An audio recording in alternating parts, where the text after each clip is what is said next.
moi, je suis Sophie Estrange, je suis en charge de la communication pour l'association. Et cette année, on a eu l'occasion, dans la grande demi-journée sur le diabète, on a l'occasion de présenter le film Sugarland avec un ciné-débat qui sera animé par un médecin et également un patient.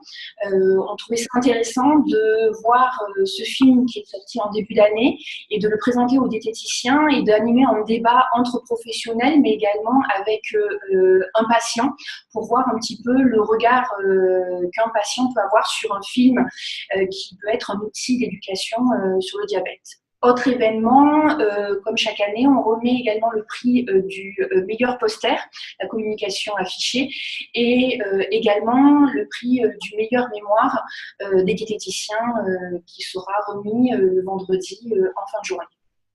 Voilà, donc notamment le prix du poster, pour compléter ce que dit Sophie, c'est pour pousser aussi nos collègues à écrire et à publier. Hein. Ce n'est pas très inné chez les paramédicaux en France, mais on souhaite pousser notre profession, puisque des travaux sont faits, hein, des travaux de très bonne qualité, mais très souvent les diététiciens ne vont pas jusqu'à la publication et au poster, et donc on les pousse et on les accompagne, et ce prix vient couronner en fait des travails d'équipe, pas forcément de très grosses équipes, hein. On a des collègues qui travaillent dans des très petits centres qui ont déjà reçu le prix sur des travaux remarquables.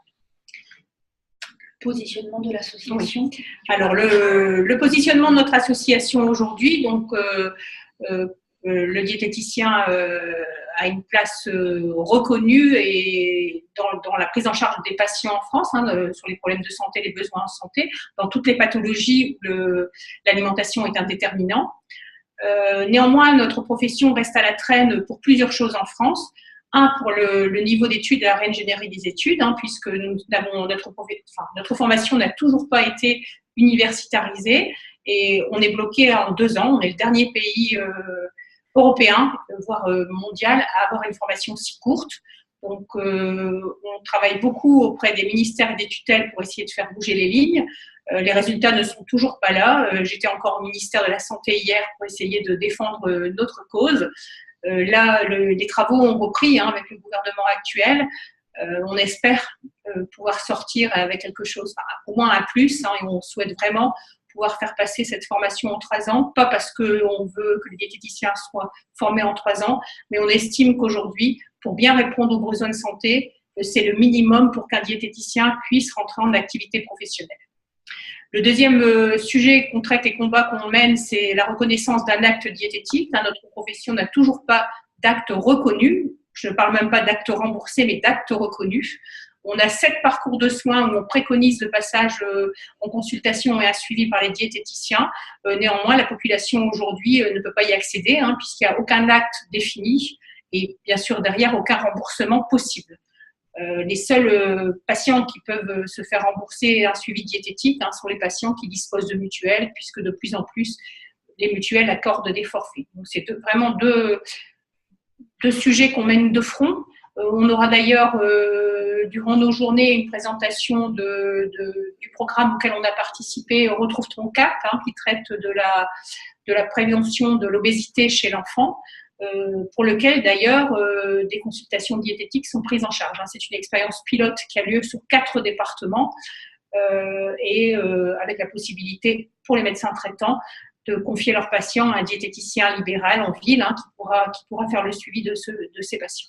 Donc voilà les 2 sujets qui sont vraiment très prégnants pour notre association.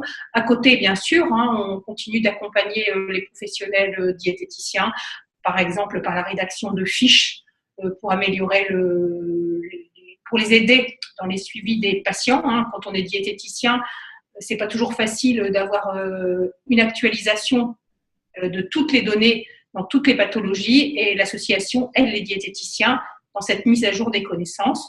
On fait aussi depuis 3 ans un programme de formation, hein, donc des formations courtes, des formations de 2 jours pour sensibiliser les diététiciens aux spécificités des prises en charge particulières et les pousser à aller derrière vers des formations plus longues, hein, type DU, pour parfaire leurs connaissances quand elles sont dans un domaine particulier, par exemple la diététique du sport ou l'alimentation artificielle.